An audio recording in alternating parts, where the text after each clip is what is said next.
Hello everyone, my name is Brian Mbeda, and this video is part of my project for my CYBR 332 class at Metro State University, taught by Professor Musumi Munmun.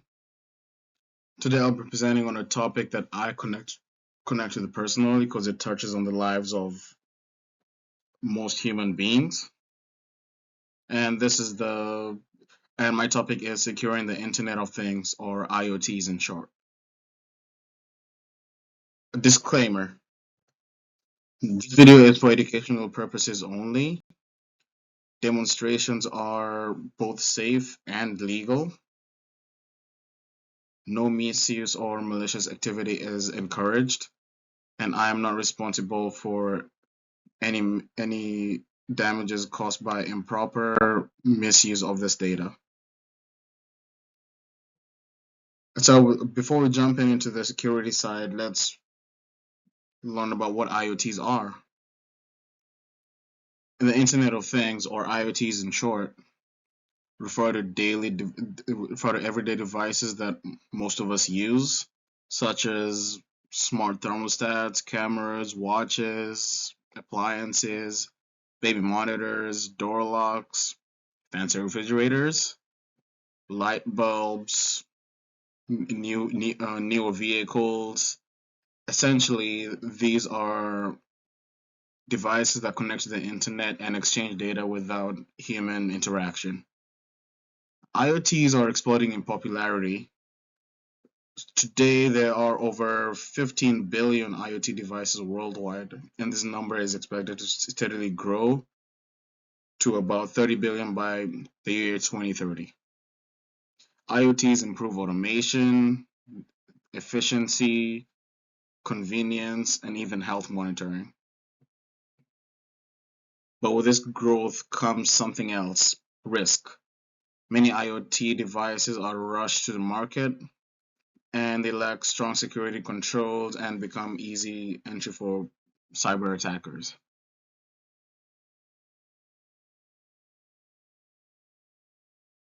This essentially breaks down why IoTs matters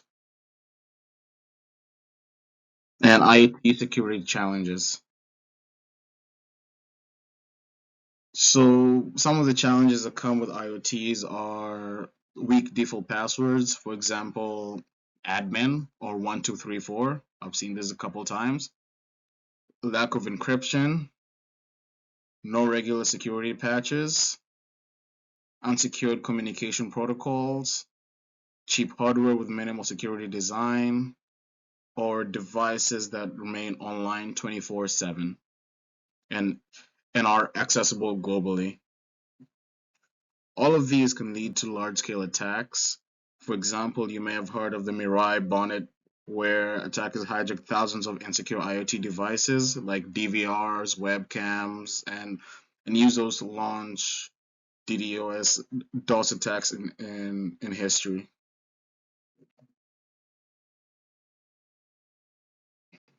And this breaks down why IoTs are a prime target due to the fact that they're vulnerable because millions of people use it. They're always online, they're discoverable by scanners, they can be turned into botnets or entry points.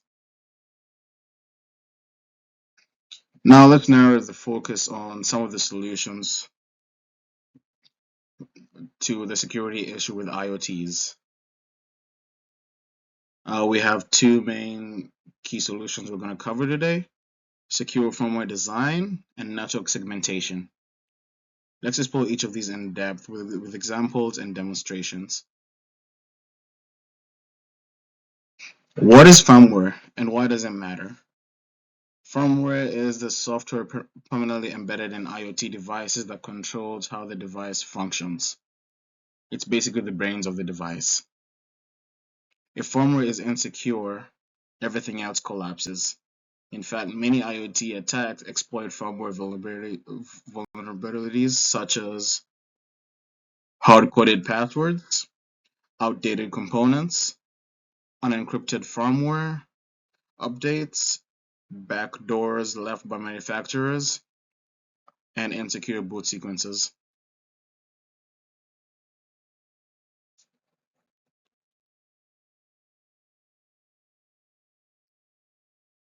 Why is firmware weak? This is because many manufacturers focus on low cost, fast production, and feature updates, not security. They focus on the money, in short. As a result, millions of IoT devices ship with vulnerabilities that never get patched.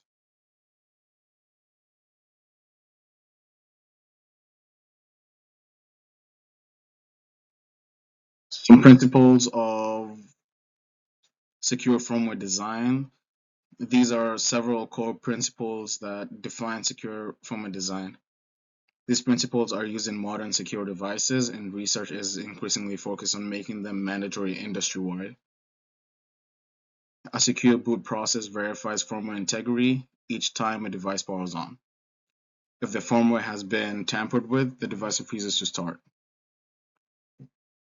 This prevents attackers from installing malicious firmware or rootkits.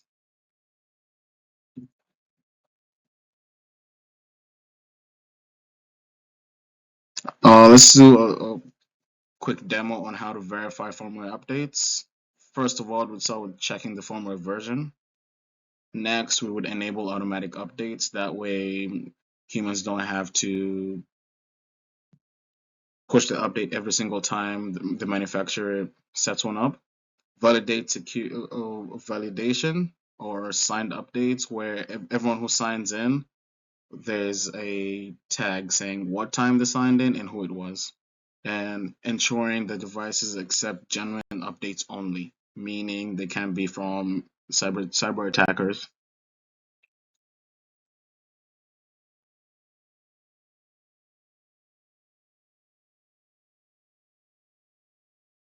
Now, some real world examples, right? Secure firmware isn't just theory, it's used in real world systems. For example, Tesla vehicles, we've seen a lot of these outside. They use a secure boot chain to ensure only official firmware can run. This way, they can't get hacked and people can't start controlling your car, for example. Apple AirTags and watches, these received signed OTA security updates monthly. And Ring cameras, these were actually pretty controversial for how many times cyber attackers would go through these, but they've been making some steady progress in securing these. Um, with secure firmware updates, which fix the weak encryption. These examples show that secure firmware design directly affects safety and privacy. Let's move on to network segmentation. Even secure devices can be compromised. Mhm. Even if a device gets compromised, we can prevent the attacker from spreading deeper into the network using network segmentation.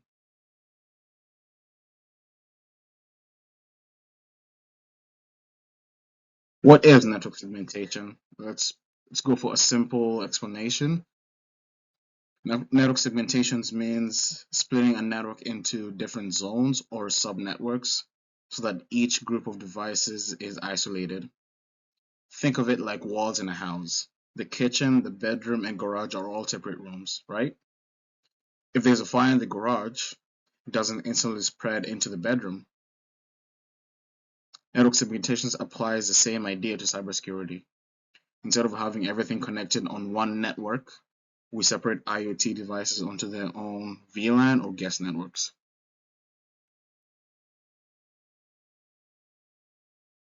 Why segmentation works. If an attacker compromises one IoT device, like a smart camera for example, they should not be able to reach your laptop, your work computer, your banking apps, your home server, your printer, your phone, yeah, your thermostat systems. They can't like warm your house up to like 80 degrees unnecessarily.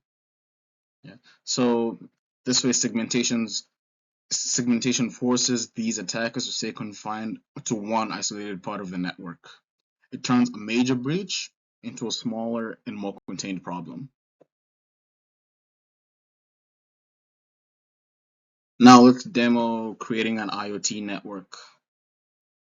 For example, first you would log into your router admin panel.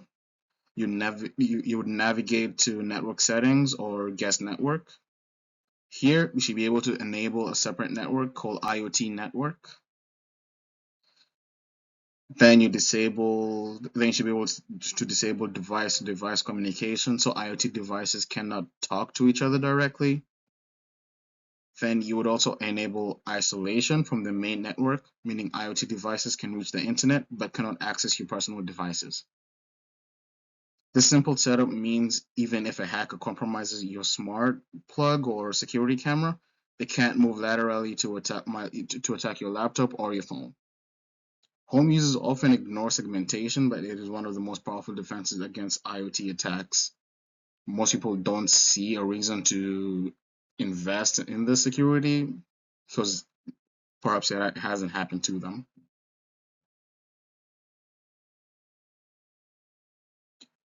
Now let's give a real world example.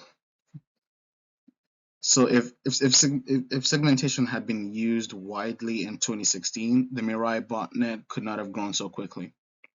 Millions of IoT devices were on open networks and accessible worldwide. Attackers scanned the internet, found vulnerable devices, and immediately infected them.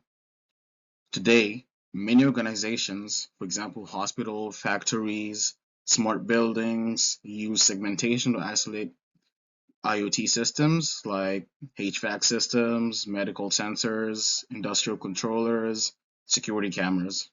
This prevents a small compromise from turning into a massive outbreak.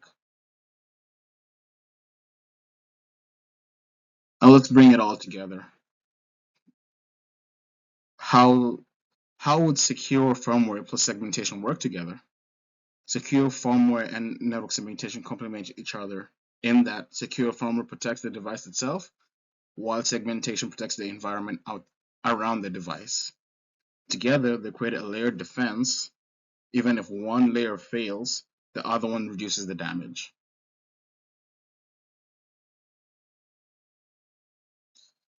Key takeaways that we should look at. We should all understand that IoT security isn't solved by just one tool, but two of the most effective solutions would be one, designing IoT devices with secure firmware. For example, the whole secure boot, signed updates, and encryption and patching as well. By having secure firmware present to mitigate most of these issues, we are protecting devices themselves. And then the second takeaway would be how network segmentation would help this whole process. After after securing individual devices, because our network is segmented, it means even if the attackers somehow find a way to gain access to one of the IoT devices we have, segmentation would ensure that this problem doesn't spread towards other devices. Hereby, we're securing our network of systems at home, at work, at school, at anywhere really. These are practical and realistic solutions that we can use today in homes and organizations. Most people most people don't secure their IoT devices because they don't see the harm or they don't see the potential problem of having this and of but think of it this way. If someone can get into your bank account, steal your money, that would be a pretty bad situation. And for my references, I referenced OWASP, IoT top 10 security risks, NISTIR 8259, IoT device cybersecurity capabilities, ENISA guidelines for IoT security, MITRE attack for IoT, wired crabs on security, and the Hacker News coverage of IoT breaches, and official documentation from Netgear, TP-Link, and Amazon Ring regarding firmware security. All sources are listed in here. Thank you very much for watching my presentation on securing the Internet of Things. IoT devices have become a normal part of our lives. It makes sense to protect that. Thank you very much.